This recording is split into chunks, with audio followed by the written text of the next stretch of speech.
Part 4, Rebuilding How We Choose Leaders. I've always been a conservative. I've always registered Republican. Today, I consider myself an independent with a lowercase I. No party. No checkbox. For a moment, I'm going to step off my usual neutral track. My biggest disagreement has always been my distrust of Donald Trump and the hard-right MAGA movement, not the conservative Republican base generally.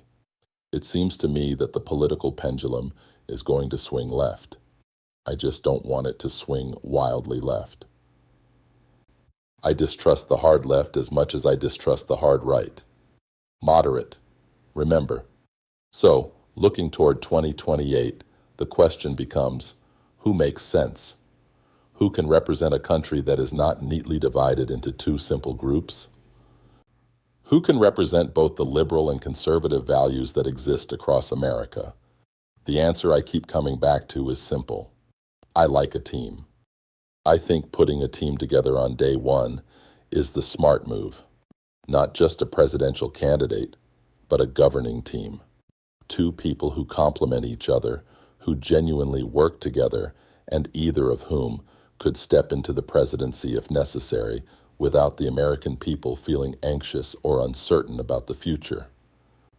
The old way, selecting one popular candidate and then having the party scramble to find a vice president who might help win a particular state or appeal to a particular voting group, is outdated.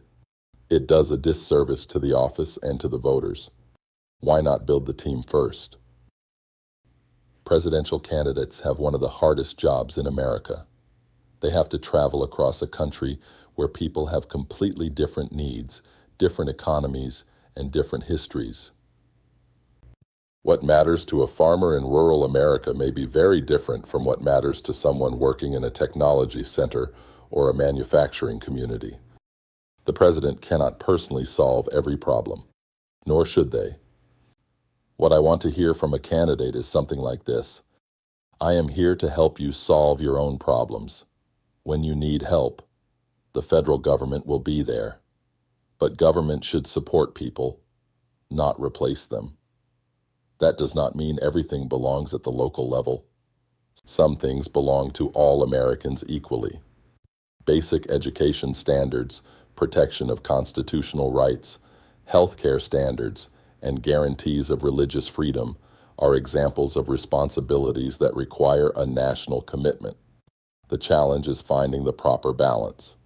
That is a pretty big order. We want someone who can make every decision, solve every problem, and manage every crisis. Wait a minute. Don't we have that right now? At least the current president seems to believe that is possible. I'm not going to spend this article discussing Trump. I only mention him to reinforce the reason I believe a team is needed. The presidency was never designed to be a one-person operation. It was designed around a system of checks, balances, advisors, and institutions. The team should not begin after the election. It should already exist before the election. I started with the idea of a president and vice president.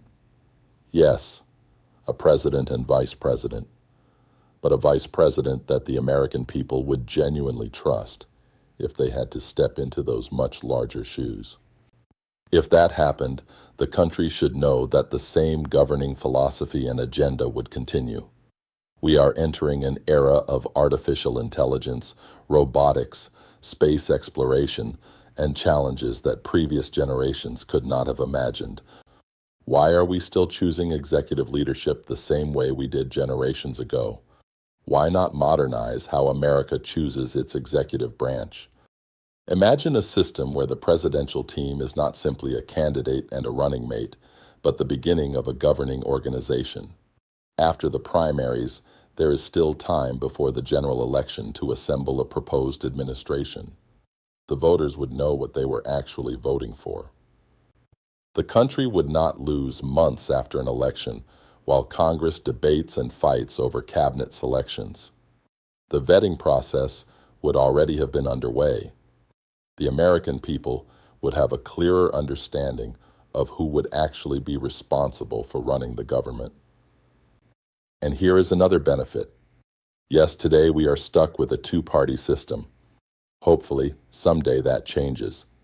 But a governing team could begin moving us beyond the idea that the only qualification that matters is the letter after someone's name. The team leader should have the ability to select the best people for the job. Republican, Democrat, Independent, Libertarian. The question should be whether they are qualified and capable. Today's challenges are simply too great for one person, one party, or one ideology to solve alone. I spent much of my career in engineering, and one lesson applies to every complex project.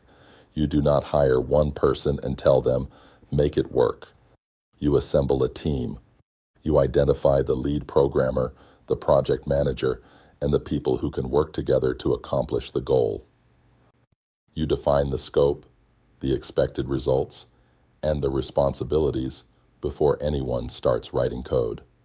Then you have oversight to make sure the project stays on track. Government is the largest project any of us could ever undertake. Yet we continue to pretend that one person can manage it all. The president is still responsible. The buck still has to stop somewhere. But a strong team does not weaken leadership. It strengthens it. It is time to stop playing politics and start playing government, while we still have one. Maybe that is the lesson America should take from the Trump years. Not simply who won or who lost, but that our system needs to adapt. Let's respond by building a team, not just a campaign team, a governing team.